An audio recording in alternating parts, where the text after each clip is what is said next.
In a world overflowing with emotional noise, anger, envy, drama, guilt, how do you protect your peace?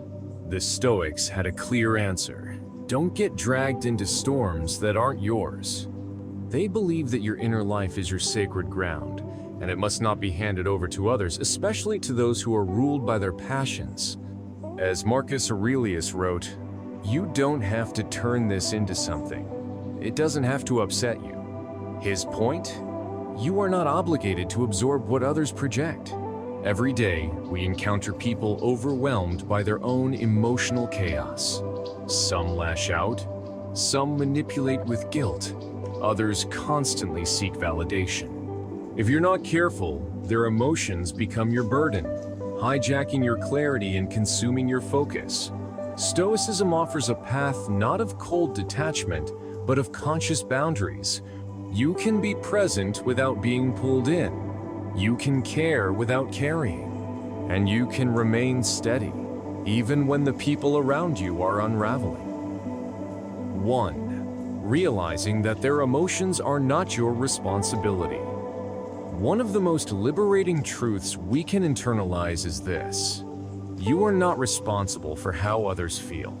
That doesn't mean you are cold, distant, or unkind. It means you understand the boundary between what is yours and what is not.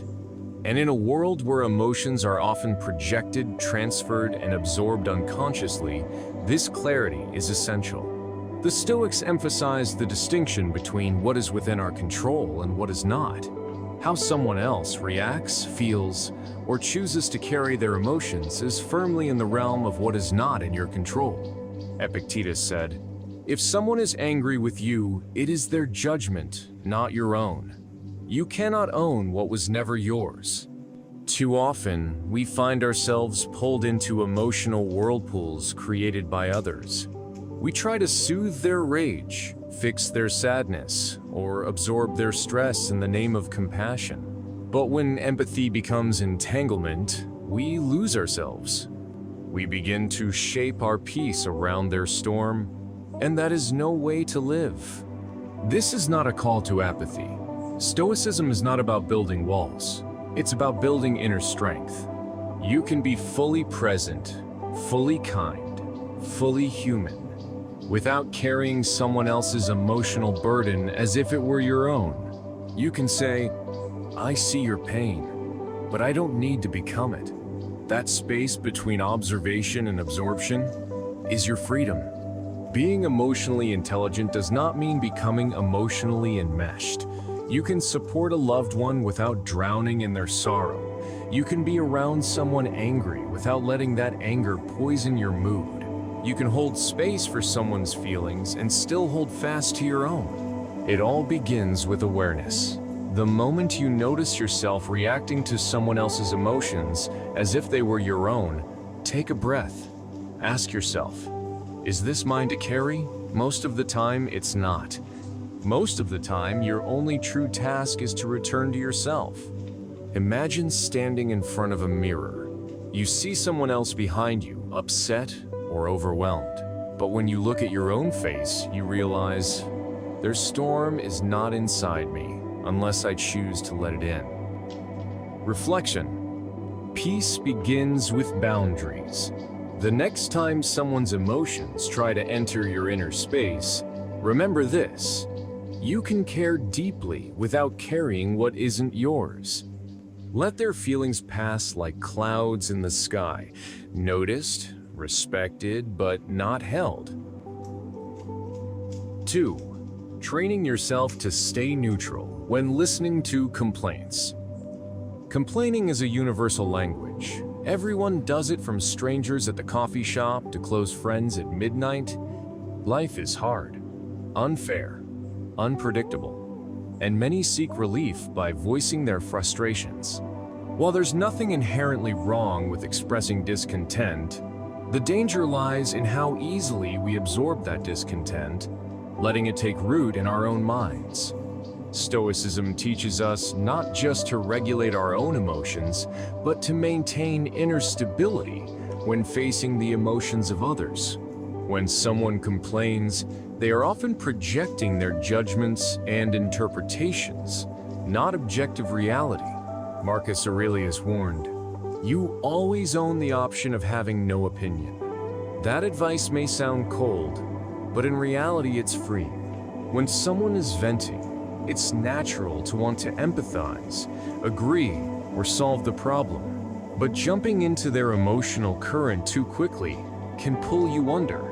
The Stoic approach is to observe without absorbing, to listen with presence but without automatic emotional participation. Remaining neutral does not mean being indifferent, it means being discerning. When someone complains, ask yourself, is this a truth or just their perception of discomfort? More often than not, complaints reflect internal narratives rather than external realities. If you accept their story without pause, you may unknowingly inherit their anger, bitterness, or fear. To train neutrality is to train presence without judgment. You learn to hear words without rushing to react. You let people speak, but you do not immediately take sides or feed the flame. You can nod, reflect, and hold space for someone's words, while maintaining your own emotional center. This requires restraint.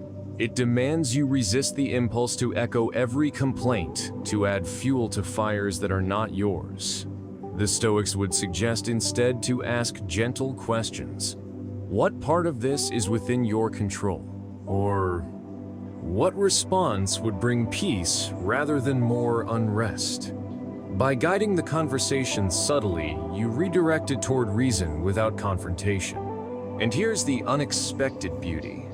When you remain neutral, you offer something incredibly valuable: clarity. You become the still surface that reflects others back to themselves. Your calm becomes contagious. Without even realizing it, you model a different way of relating to pain. One that doesn't resist or amplify it, but simply allows it to move through. Reflection. In a world where people constantly spill their chaos onto others, your neutrality is not weakness, it's wisdom. Next time you hear someone complain, don't rush to fix or feel. Just listen with quiet strength. The storm is not yours. Let it pass. 3. Not reacting immediately to emotional outbursts. There are few situations more challenging than being on the receiving end of someone else's emotional eruption. Maybe it's anger, maybe it's frustration, blame, or tears. In those moments, it feels like the pressure to respond is immediate, like silence means defeat or indifference. But reacting too quickly often means reacting blindly. And that, more than anything, invites chaos into your mind. The Stoics understood this deeply.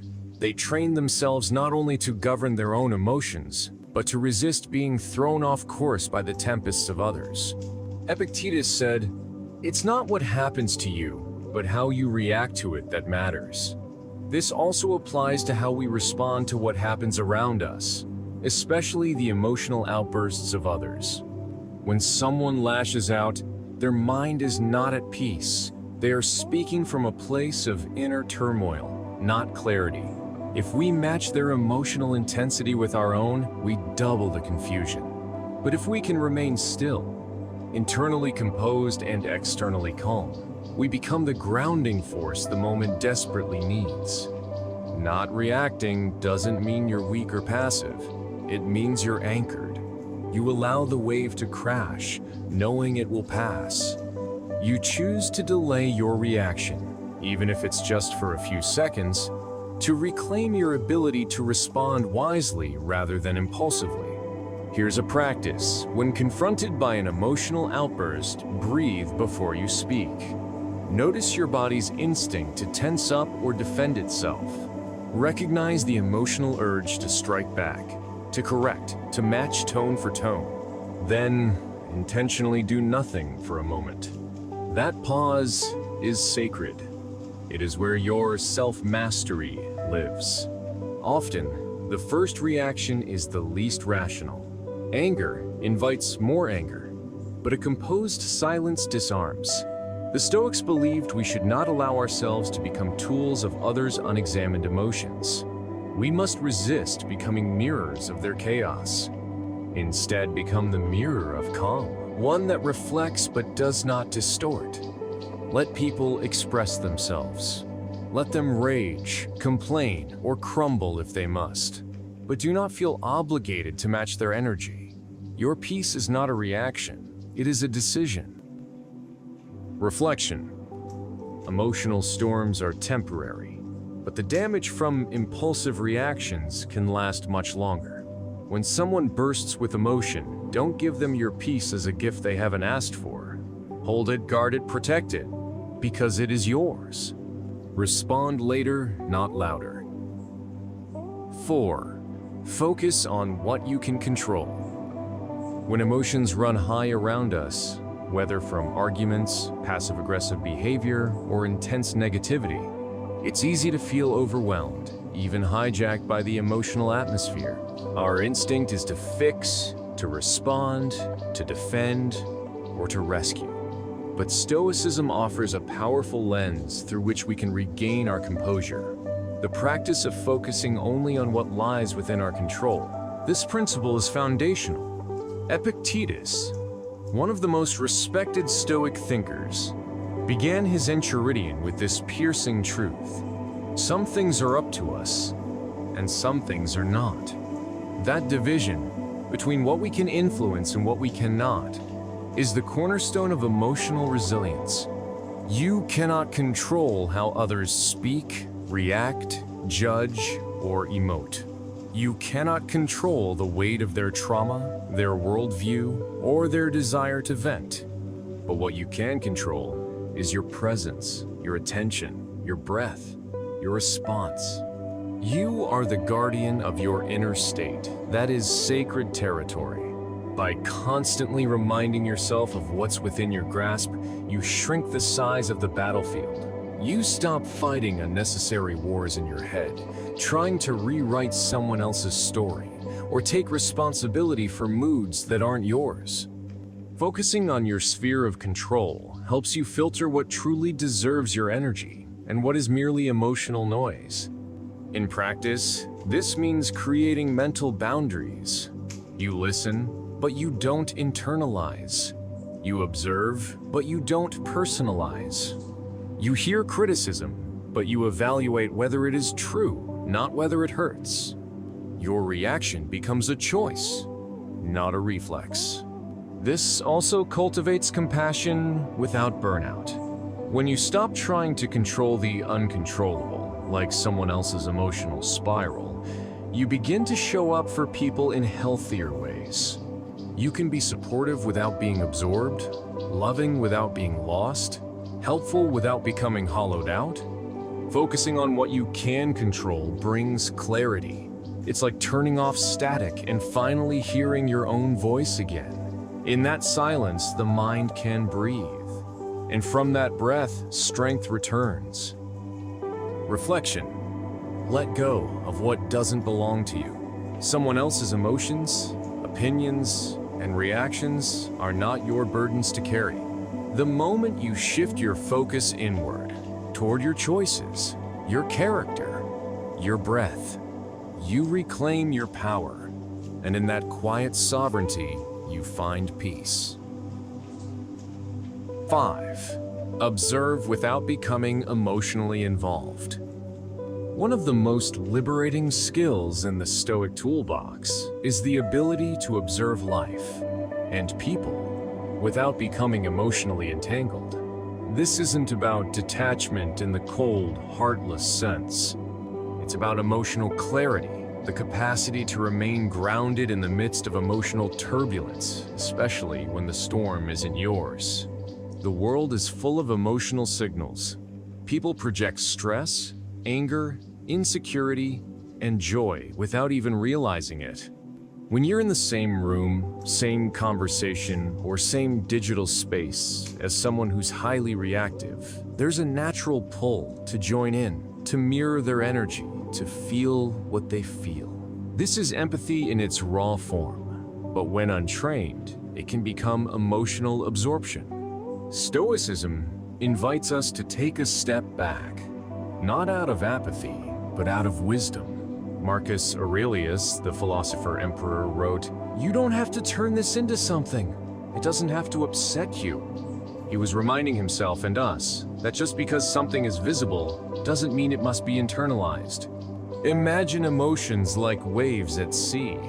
Some are gentle ripples, others crash violently. But you are not the sea. You are the lighthouse. You are the one who observes, not to judge, not to fix, but to see clearly. From this place of still observation, you begin to realize how often you've been pulled into emotional chaos simply because you mistook someone else's wave for your own. The art of observation without entanglement is about setting a boundary, not always spoken, but always felt. You listen, you notice the tone shift, the volume rising, the pace quickening, but you also maintain a soft internal posture of witnessing. You don't escalate, you don't collapse. You remain present, aware, and non-reactive. This doesn't mean you're indifferent.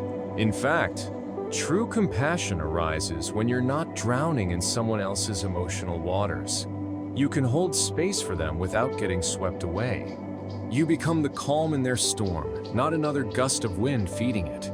Start practicing this in small ways. When a friend complains relentlessly, observe instead of fixing. When someone vents in anger, breathe and listen without absorbing their heat. When a loved one spirals into drama, don't match their rhythm. Slow yours down. Let presence, not passion, lead the moment. Reflection. Peace doesn't come from avoiding emotion. It comes from not becoming it. To observe without absorbing is not a lack of care. It is the highest form of strength. You don't have to drown to prove you care about the ocean. Sometimes, you just need to be the shore. 6. Setting boundaries in social interactions. In the Stoic worldview, protecting your peace is not a selfish act. It's a duty. One of the most effective yet often overlooked ways to maintain emotional clarity is by setting boundaries in social interactions. When you don't set boundaries, you become a sponge, absorbing the moods, problems, and chaos of others until you are drained, disoriented, and reactive. A boundary is not a wall, it's a doorway with intention. It says, "You may enter, but only respectfully," or "I will walk with you, but not carry you." It is not meant to isolate, but to define where your emotional responsibility ends and someone else's begins. In a world that often blurs those lines, Stoicism teaches us to be deliberate about who and what we let into our inner circle. Seneca once said, "Associate with people who are likely to improve you." That's not arrogance, it's awareness. Every conversation, every interaction leaves a mark. Some people lift you, others drain you. Setting boundaries is about recognizing this dynamic and choosing what you allow to influence your mental state. You don't owe everyone your time. You don't have to pick up every call. You don't have to be available for every venting session, drama spiral, or emotional roller coaster someone else is riding. It is not cruel to say, "Not now." I can't talk about this, or even, "This is not healthy for me." It is stoic. It is wise. Start small.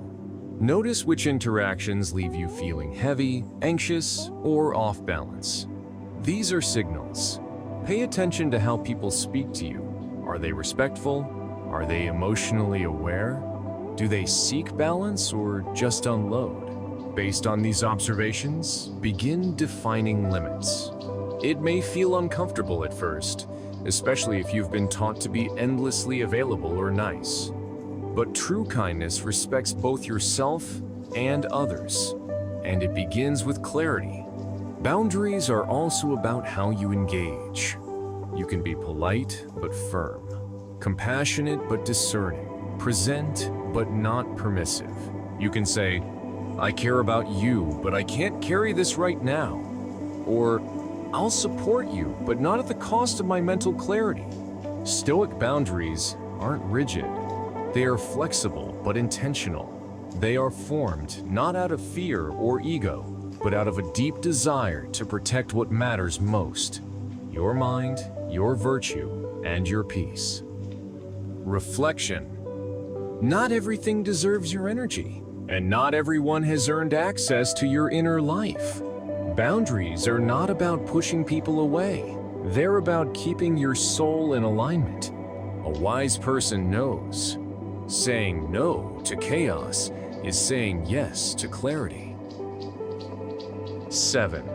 Avoiding the habit of constantly justifying or defending yourself. One of the most draining habits we can develop without even realizing it is the need to constantly justify our decisions, thoughts, or existence to others.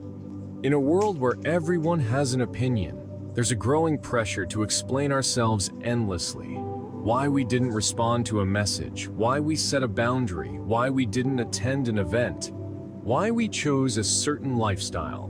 But the Stoic knows. Inner peace begins the moment you stop needing external validation. The constant urge to defend ourselves comes from fear. Fear of judgment, rejection, misunderstanding, or conflict. But in reality, trying to make everyone understand you is like chasing the wind. The more you explain, the more room you give others to challenge, twist, or doubt your intentions. The Stoics would say this is wasted energy. As Marcus Aurelius put it, waste no more time arguing what a good man should be one. When we let go of the need to defend ourselves at every turn, we reclaim a deep sense of personal sovereignty. You do not owe the world an explanation for living in alignment with your values. When you speak or act from integrity, that is enough. The noise around you, opinions, criticism, emotional projections, cannot touch you unless you invite them in. Of course, there is a place for humility and reflection. If you've truly harmed someone, it's honorable to take responsibility. But endlessly justifying your boundaries, preferences, or emotional reactions is not growth, it's performance. It keeps you tethered to the emotional world of others, constantly adjusting your behavior to win their approval or escape their disapproval. The Stoic approach invites stillness in the face of criticism. Instead of scrambling to be understood, we ask, is what they're saying true? If it is, we accept and grow. If it isn't, we let it go. Defending yourself becomes unnecessary when you've already stood trial in your own conscience. You can practice this in small moments. The next time someone challenges you, breathe. Ask yourself if their misunderstanding really requires your correction. Often, it doesn't. Not because you're avoiding truth, but because you've made peace with not being universally understood. Reflection. Freedom begins when you no longer see misunderstanding as a threat. Let them think what they will. Your peace does not live in their approval. It lives in your self-knowledge. 8. Practicing empathy without losing self-control. Empathy is a powerful and beautiful human trait. It allows us to connect, to feel with others, and to understand perspectives beyond our own. But even something as noble as empathy can become dangerous when it overrides our sense of self. The Stoics were not against empathy. They simply warned us not to drown in it. When someone around you is hurting, angry, or overwhelmed, your instinct might be to absorb their emotional weight, to feel their pain as if it were your own. This can lead to emotional entanglement where their storm becomes your storm. While compassion connects us, emotional fusion blurs the line between understanding others and losing ourselves in their chaos. Stoicism teaches us to approach suffering with a clear mind and a steady heart. You can listen deeply without internalizing the pain. You can acknowledge someone's anger without becoming defensive. You can witness someone's sadness without feeling responsible for fixing it. This is the balance of true empathy. to open your heart without abandoning your reason. Seneca reminds us, we suffer more in imagination than in reality. And often, when we over-identify with others' emotions, we begin to suffer not just from our own lives, but from theirs as well, real or imagined. This chronic secondhand suffering makes us less helpful, less present, and more reactive. We become emotionally flooded and lose clarity, making our empathy ineffective. To practice Stoic empathy, start by grounding yourself before entering emotionally intense conversations. Remind yourself, I am here to support, not to absorb. Maintain your breath. Keep your awareness rooted in your body.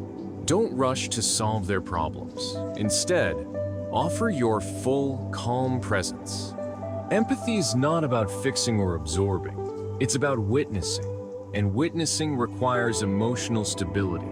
You become the calm in their storm, not another wave crashing into them. This form of empathy doesn't drain you. It empowers both parties. If you find yourself emotionally overwhelmed after helping others, it's a sign to recalibrate. Ask, did I try to control what is not mine? Did I forget to set an inner boundary? Empathy must never become a pathway to self-abandonment. Reflection. To truly help others, you must first remain whole. Let your heart be open, but your mind stay still. Empathy with boundaries is not coldness, it's clarity. 9. Remembering that everyone is responsible for their own emotions. One of the most liberating truths in Stoic philosophy is this: you are not responsible for how others feel. Each person walks through life with their own internal framework, built from their thoughts, experiences, expectations, and interpretations. Emotions arise not from external events themselves, but from the meaning each person assigns to those events. This is why the same situation can lead to wildly different emotional reactions in different people. As Epictetus wrote, "It's not things themselves that disturb us, but our judgments about them." When someone is angry, it's not merely because of what happened, but because of how they've interpreted it. When someone feels insulted, it's often due to how their ego processed a comment, not the comment itself. Understanding this gives us great freedom. You can stop walking on eggshells, afraid that the slightest thing you say might ruin someone's day. You can stop carrying the emotional weight of others' discontent. Their emotions are not your fault, and more importantly, not your responsibility to manage or fix. Of course, this doesn't mean we should be careless or cold. Stoicism never advocates rudeness or neglect, but there is a vast difference between being kind and being emotionally entangled. You can be respectful and empathetic, while still holding the boundary that says, how you feel is your own process. I can witness it, but I don't own it. When we forget this, we risk falling into patterns of emotional codependency. We begin to see ourselves as the reason others are happy or upset. We try to fix, soothe, or sacrifice endlessly, hoping to control how others feel. But this only leads to burnout and resentment. Instead, a Stoic approach teaches emotional sovereignty. You handle your emotions, they handle theirs. You offer your presence, not your peace. You hold space for others, but you don't give up your own clarity in the process. You stop apologizing for emotions that were never yours to begin with. And when someone tries to blame you for how they feel, remind yourself gently, I am responsible for my choices, not their reactions. This truth doesn't separate you from others. It helps you love them more honestly, without guilt, control, or fear. Reflection. True compassion starts with clear boundaries. The moment you remember that everyone is responsible for their own inner world, you stop trying to carry what was never yours, and you finally feel free. 10. Using a silent pause to filter a wise response. In a world that reacts faster than it reflects, Silence has become a rare form of strength. When someone speaks to us with intensity, be it anger, sadness, or passive aggression, our instinct is often to respond immediately, to defend, explain, attack, or fix. But Stoicism invites us to do the opposite. Pause. That moment of silence, often just a few seconds, is where wisdom enters. It's where you break the chain reaction of emotion and allow the mind to breathe. Marcus Aurelius, the Roman emperor and Stoic philosopher, often reminded himself not to be jerked like a puppet by the strings of impulse. And nothing helps cut those strings better than stillness. Silence is not the absence of thought, but the space where thought can become clear. It's where emotions lose their grip and perspective begins to rise. In that pause, you can ask yourself powerful questions. Is this worth responding to? Am I reacting from ego or clarity? What would my highest self say? And sometimes, the wisest response is none at all. By inserting a pause before reacting, you signal to yourself and others that you are not a slave to stimulus. You're not being pushed around by their tone, their story, or their emotions. You are in command of your own voice. This simple habit can transform conversations. It de-escalates tension. It protects your dignity. It invites the other person to also slow down, reflect, and maybe even hear themselves. It subtly says, I'm not going to mirror your chaos. I'll respond with calm.